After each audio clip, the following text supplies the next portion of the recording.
Hi.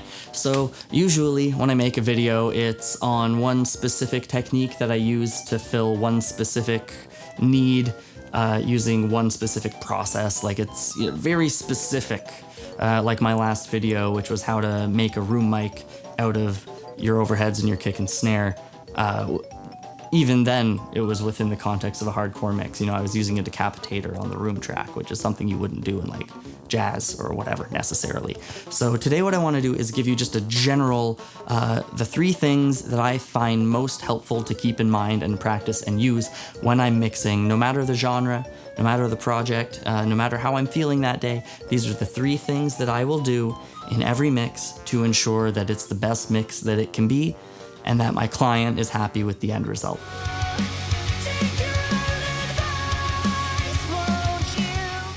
So the first thing I do is once everything's edited and the tracks are all in order, and you've got everything laid out and labeled and it's all in the folders and buses and your sends are set up, but you're not doing anything yet, is I sit on my hands, literally, I'll just sit on my hands and I will use my nose, hit the space bar, and let the song play through.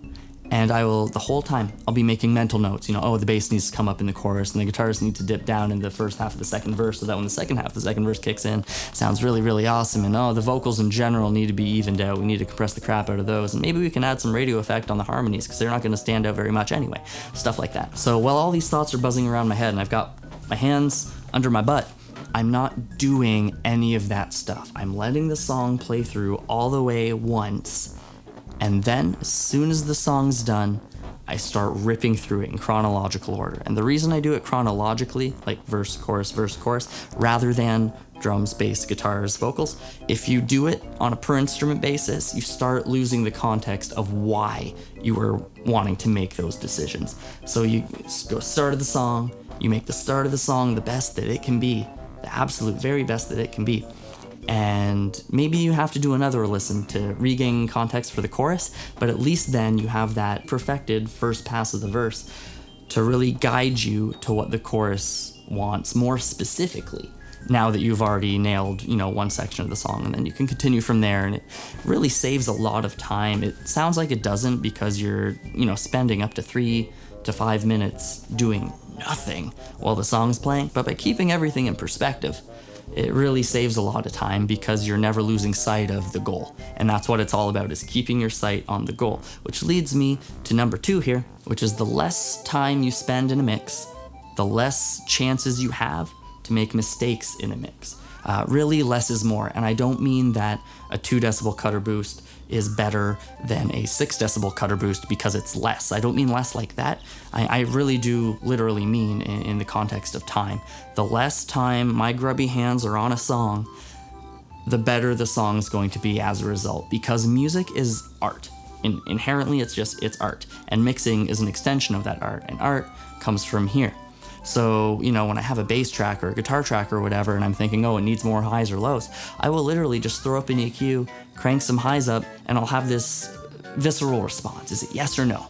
And, did I do the thing? If so, yeah, cool, move on with my life. If not, try something else really quick. If it's better than the last one, awesome, good enough, continue with my life. And really what you're avoiding here is, if you spend too long on, perfecting the cue of an EQ move, or deciding exactly what frequency needs to, go in the lower mids or whatever, your planning starts going from here and it migrates up into your stupid engineer brain, where your stupid engineer brain thinks it knows everything. It knows that, 8K is the only way you can boost a vocal for it to sound good. But the more I listen to it, maybe it's 7.5K, maybe it's 9K, maybe it doesn't matter. So just trust your gut, make the moves as you see fit, and get out of there before you start overthinking yourself, because overthinking is an engineer's worst form of self-sabotage. And then the third thing, which is also pretty important, take breaks. I will mix. Your times can be different. Your workflow is different than mine, right? Your brain is different than mine. Everything about you is different from me. But what I like to do is I'll work for 30 to 40 minutes, let's say.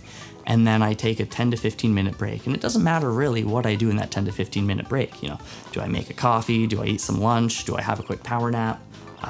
Do I make a video for you on the YouTubes? But what taking a break does, and it feels like a waste of time, is it freshens your perspective and prevents you from that tunnel vision and that stupid engineer brain we were talking about earlier. Because after about half an hour, I start doing stupid stuff if I don't freshen my perspective right away.